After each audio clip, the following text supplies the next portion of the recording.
Tandis que Pierre et Jean parlaient au peuple, survinrent les sacrificateurs, le commandant du temple et les Sadducéens, mécontents de ce qu'ils enseignaient le peuple et annonçaient, en la personne de Jésus, la résurrection des morts. Ils mirent la main sur eux et les jetèrent en prison jusqu'au lendemain, car c'était déjà le soir. Cependant, beaucoup de ceux qui avaient entendu la parole crurent, et le nombre des hommes s'éleva à environ 5000. Le lendemain, les chefs du peuple, les anciens et les scribes s'assemblèrent à Jérusalem avec Anne, le souverain sacrificateur, Caïphe, Jean, Alexandre et tous ceux qui étaient de la race des principaux sacrificateurs. Ils firent placer au milieu d'eux Pierre et Jean et leur demandèrent « Par quel pouvoir ou au nom de qui avez-vous fait cela ?» Alors Pierre, rempli du Saint-Esprit, leur dit « Chef du peuple et ancien d'Israël, puisque nous sommes interrogés aujourd'hui sur un bienfait accordé à un homme malade, afin que nous disions comment il a été guéri, sachez-le tous, et que tout le peuple d'Israël le sache. C'est par le nom de Jésus-Christ de Nazareth que vous avez crucifié et que Dieu a ressuscité des morts. C'est par lui que cet homme se présente en pleine santé devant vous. Jésus est la pierre rejetée par vous qui bâtissez et qui est devenue la principale de l'angle. Il n'y a de salut en aucun autre, car il n'y a sous le ciel aucun autre nom qui ait été donné parmi les hommes par lequel nous devions être sauvés. » Lorsqu'ils virent l'assurance de Pierre et de Jean, ils furent étonnés, sachant que c'étaient des hommes du peuple sans instruction, et ils les reconnurent pour avoir été avec Jésus. Mais comme ils voyaient là près d'eux l'homme qui avait été guéri, ils n'avaient rien à répliquer. Ils leur ordonnèrent de sortir du Sanhédrin et ils délibérèrent entre eux, disant « Que ferons-nous à ces hommes ? Car il est manifeste pour tous les habitants de Jérusalem qu'un miracle signalé a été accompli par eux, et nous ne pouvons pas le nier. Mais afin que la chose ne se répande pas davantage parmi le peuple, défendons-leur avec menace de parler désormais à qui que ce soit en ce nom-là. » Et les ayant appelés, ils leur défendirent absolument de parler et d'enseigner au nom de Jésus. Pierre et Jean leur répondirent « Jugez s'il est juste devant Dieu, de vous obéir plutôt qu'à Dieu, car nous ne pouvons pas ne pas parler de ce que nous avons vu et entendu. » Ils leur firent de nouvelles menaces et les relâchèrent, ne sachant comment les punir à cause du peuple, parce que tous glorifiaient Dieu de ce qui était arrivé. Comme l'homme qui avait été l'objet de cette guérison miraculeuse était âgé de plus de 40 ans. Après avoir été relâchés, ils allèrent vers les leurs et racontèrent tout ce que les principaux sacrificateurs, les anciens, leur avaient dit. Lorsqu'ils l'eurent entendu, ils élevèrent à Dieu la voix tous ensemble et dirent « Seigneur, toi qui as fait le ciel, la terre, la mer et tout ce qui s'y trouve, c'est toi qui as dit par le Saint-Esprit, par la bouche de notre Père, ton serviteur David, pourquoi ce tumulte parmi les nations et ces vaines pensées parmi les peuples? Les rois de la terre se sont soulevés et les princes se sont ligués contre le Seigneur et contre son oint. En effet, contre ton saint serviteur Jésus que tu as oint, Hérode et Ponce Pilate se sont ligués dans cette ville avec les nations et avec les peuples d'Israël pour faire tout ce que ta main et ton conseil avaient arrêté d'avance. Et maintenant, Seigneur, vois leurs menaces et donne à tes serviteurs d'annoncer ta parole avec une pleine assurance en étendant ta main pour qu'il se fasse des guérisons, des miracles et des prodiges par le nom de ton saint serviteur Jésus. » Quand ils eurent prié, le lieu où ils étaient assemblés trembla. Ils furent tous remplis du Saint-Esprit et ils annonçaient la parole de Dieu avec assurance. La multitude de ceux qui avaient cru n'était qu'un cœur et qu'une âme. Nul ne disait que ses biens lui appartenaient en propre, mais tout était commun entre eux. Les apôtres rendaient avec beaucoup de force témoignage de la résurrection du Seigneur Jésus, et une grande grâce reposait sur eux tous, car il n'y avait parmi eux aucun indigent. Tous ceux qui possédaient des champs ou des maisons les vendaient, apportaient le prix de ce qu'ils avaient vendu et le déposaient aux pieds des apôtres, et l'on faisait des distributions à chacun selon qu'il en avait besoin. Joseph, surnommé par les apôtres Barnabas, ce qui signifie fils d'exhortation, lévite originaire de Chypre, vendit un champ qu'il possédait et apporta l'argent et le déposa aux pieds des apôtres. Beaucoup de miracles et de prodiges se faisaient au milieu du peuple par les mains des apôtres. Ils se tenaient tous ensemble au portique de Salomon, et aucun des autres n'osait se joindre à eux, mais le peuple les louait hautement. Le nombre de ceux qui croyaient au Seigneur, hommes et femmes, augmentait de plus en plus, de sorte qu'on apportait les malades dans les rues et qu'on les plaçait sur des lits et des couchettes, afin que, lorsque Pierre passerait, son ombre, au moins, en couvre quelques-uns. La multitude accourait aussi des villes voisines à Jérusalem, amenant des malades et des gens tourmentés par des esprits impurs, et tous étaient guéris. Cependant, le souverain sacrificateur et tous ceux qui étaient avec lui, savoir le parti des Sadducéens, se levèrent, remplis de jalousie, mirent la main sur les apôtres et les jetèrent dans la prison publique. Mais un ange du Seigneur, ayant ouvert pendant la nuit les portes de la prison, les fit sortir et leur dit: « Allez, tenez-vous dans le temple et annoncez au peuple toutes les paroles de cette vie. » Ayant entendu cela, ils entrèrent dès le matin dans le temple et se mirent à enseigner. Le souverain sacrificateur et ceux qui étaient avec lui étant arrivés, ils convoquèrent le Sanhédrin et tous les anciens des fils d'Israël, et ils envoyèrent chercher les apôtres à la prison. Les huissiers, à leur arrivée, ne les trouvèrent point dans la prison. Ils s'en retournèrent et firent leur rapport en disant: « Nous avons trouvé la prison soigneusement fermée et les gardes qui étaient devant les portes, mais après avoir ouvert, nous n'avons trouvé personne dedans. » Lorsqu'ils eurent entendu ces paroles, le commandant du temple et les principaux sacrificateurs ne savaient que penser des apôtres et des suites de cette affaire. Quelqu'un vint leur dire: « Voici, les hommes que vous avez mis en prison sont dans le temple et ils enseignent le peuple. » Alors le commandant partit avec les huissiers et les conduisit sans violence, car ils avaient peur d'être lapidés par le peuple. Après qu'ils les eurent emmenés en présence du Sanhédrin, le souverain sacrificateur les interrogea en ces termes: « Ne vous avons-nous pas défendu expressément d'enseigner en ce nom-là? Et voici, vous avez rempli Jérusalem de votre enseignement, et vous voulez faire retomber sur nous le sang de cet homme. » Pierre et les apôtres répondirent: « Il faut obéir à Dieu plutôt qu'aux hommes. Le Dieu de nos pères a ressuscité Jésus, que vous avez tué en le pendant au bois. Dieu l'a élevé par sa droite comme prince et sauveur, pour donner à Israël la repentance et le pardon des péchés. Nous sommes témoins de ces choses, de même que le Saint-Esprit que Dieu a donné à ceux qui lui obéissent. » Furieux de ces paroles, il voulait les faire mourir, mais un pharisien nommé Gamaliel, docteur de la loi, estimé de tout le peuple, se leva dans le Sanhédrin et ordonna de faire sortir un instant les apôtres, puis il leur dit: « Hommes israélites, prenez garde à ce que vous allez faire à l'égard de ces gens. Car il n'y a pas longtemps que parut Teudas qui se donnait pour quelqu'un et auquel se rallièrent environ 400 hommes. Il fut tué et tous ceux qui l'avaient suivi furent mis en déroute et réduits à rien. Après lui parut Judas le Galiléen. À l'époque du recensement, il attira du monde à son parti. Il périt aussi, et tous ceux qui l'avaient suivi furent dispersés. Et maintenant, je vous le dis, ne vous occupez plus de ces hommes. Laissez-les aller. Si cette entreprise ou cette œuvre vient des hommes, elle se détruira. Mais si elle vient de Dieu, vous ne pourrez la détruire. Ne courez pas le risque d'avoir combattu contre Dieu. » Ils se rangèrent à son avis, et ayant appelé les apôtres, ils les firent battre de verges, ils leur défendirent de parler au nom de Jésus, et ils les relâchèrent. Les apôtres se retirèrent de devant le Sanhédrin, joyeux d'avoir été jugés dignes de subir des outrages pour le nom de Jésus. Et chaque jour dans le temple et dans les maisons, ils ne cessaient d'enseigner et d'annoncer la bonne nouvelle de Jésus-Christ. En ce temps-là, le nombre des disciples augmentant, les hellénistes murmurèrent contre les Hébreux parce que leurs veuves étaient négligées dans la distribution qui se faisait chaque jour.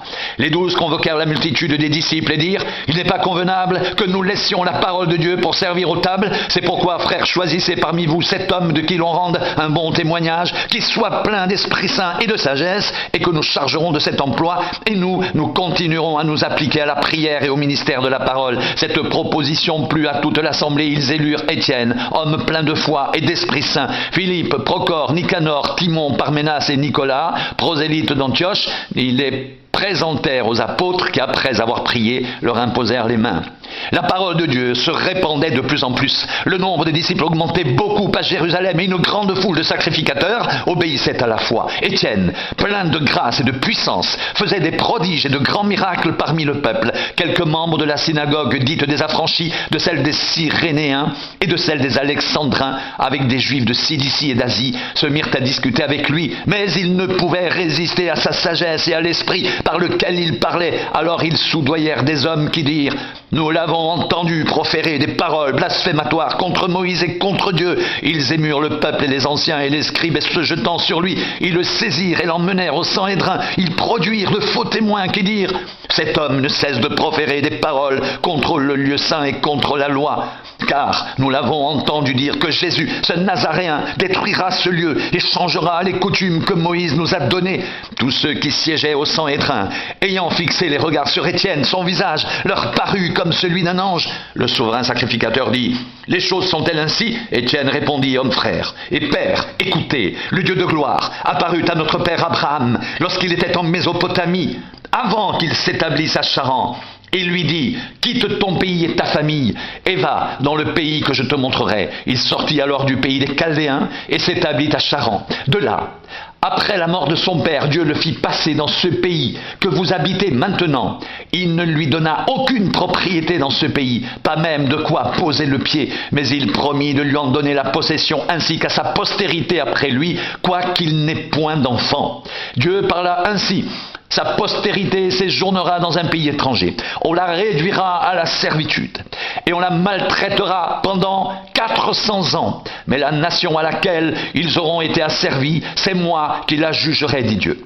Après cela, ils sortiront et ils me serviront dans ce lieu-ci. Puis Dieu donna à Abraham l'alliance de la circoncision. Et ainsi Abraham, ayant engendré Isaac, le circoncis le 8e jour, Isaac engendra et circoncis Jacob, et Jacob les 12 patriarches.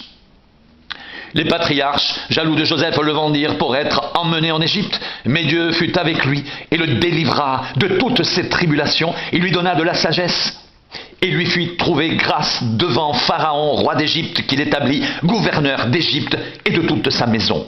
Il survint une famine dans tout le pays d'Égypte et dans celui de Canaan. La détresse était grande et nos pères ne trouvaient pas de quoi se nourrir. Jacob apprit qu'il y avait du blé en Égypte et il y envoya à nos pères une première fois. Et la seconde fois, Joseph fut reconnu par ses frères et Pharaon sut de quelle famille il était. Puis Joseph envoya chercher son père Jacob et toute sa famille, composé de 75 personnes. Jacob descendit en Égypte où il mourut, ainsi que nos pères, et ils furent transportés à Sichem et déposés dans le sépulcre qu'Abraham avait acheté à prix d'argent des fils de Hamor, père de Sichem.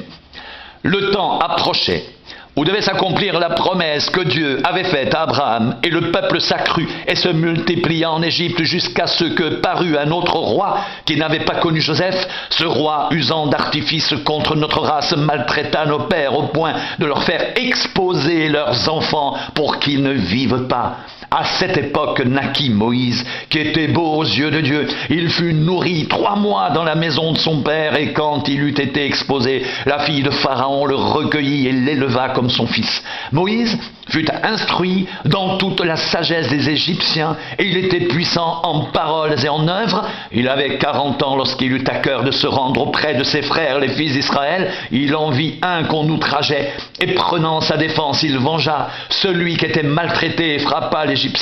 Il pensait que ses frères comprendraient, que Dieu leur accordait la délivrance par sa main, mais ils ne comprirent pas. Le jour suivant, il parut au milieu d'eux alors qu'ils se battaient, et il les exhorta à la paix. « Hommes, dit-il, vous êtes frères, pourquoi vous maltraitez-vous l'un l'autre ?» Mais celui qui maltraitait son prochain le repoussa en disant: « Qui t'a établi chef et juge sur nous? Veux-tu me tuer comme tu as tué hier l'Égyptien ?» À cette parole, Moïse prit la fuite, et il alla séjourner dans le pays de Madian, où il engendra 2 fils. 40 ans plus tard, un ange lui apparut au désert de la montagne de Sinaï dans la flamme d'un buisson en feu. Moïse, voyant cela, fut étonné de cette apparition, et comme il s'approchait pour examiner, la voix du Seigneur se fit entendre: « Je suis le Dieu de tes pères, le Dieu d'Abraham, d'Isaac et de Jacob. » Et Moïse, tout tremblant, n'osait regarder. Le Seigneur lui dit: « Ôte tes souliers de tes pieds, car le lieu sur lequel tu te tiens est une terre sainte. J'ai vu la souffrance de mon peuple qui est en Égypte, j'ai entendu ses gémissements, et je suis descendu pour le délivrer. Maintenant va, je t'enverrai en Égypte. Ce Moïse qu'ils avaient renié en disant, qui t'a établi chef et juge, c'est lui que Dieu envoya comme chef et comme libérateur avec l'aide de l'ange qui lui était apparu dans le buisson. C'est lui qui les fit sortir d'Égypte, en opérant des prodiges et des miracles au pays d'Égypte, au sein de la mer Rouge et au désert pendant 40 ans. C'est ce Moïse qui dit aux fils d'Israël, Dieu vous suscitera d'entre vos frères un prophète comme moi. C'est lui qui, lors de l'assemblée au désert, était avec l'ange qui lui parlait sur la montagne de Sinaï avec nos pères, reçut des oracles vivants pour nous les donner. Nos pères ne voulurent pas lui obéir, ils le repoussèrent et ils tournèrent leur cœur vers l'Égypte en disant à Aaron, fais-nous des dieux qui marchent devant nous, car ce Moïse qui nous a fait sortir du pays d'Égypte, nous ne savons ce qu'il est devenu. Et en ces jours-là, ils firent un veau, ils offrirent un sacrifice à l'idole et se réjouirent de l'œuvre de leurs mains. Alors Dieu se détourna et les livra au culte de l'armée du ciel, selon qu'il est écrit dans le livre des prophètes, m'avez-vous offert des victimes et des sacrifices pendant 40 ans au désert, maison d'Israël? Vous avez porté la tente de Moloch et l'étoile du dieu Renfant, ces images que vous avez faites pour les adorer aussi, vous transporterai-je au-delà de Babylone? Nos pères avaient au désert le tabernacle du témoignage, comme l'avait ordonné celui qui dit à Moïse de le faire d'après le modèle qu'il avait vu. Et nos pères, l'ayant reçu, l'introduisirent sous la conduite de Josué dans le pays qui était possédé par les nations que Dieu chassa devant eux. Et il y resta jusqu'au jour de David.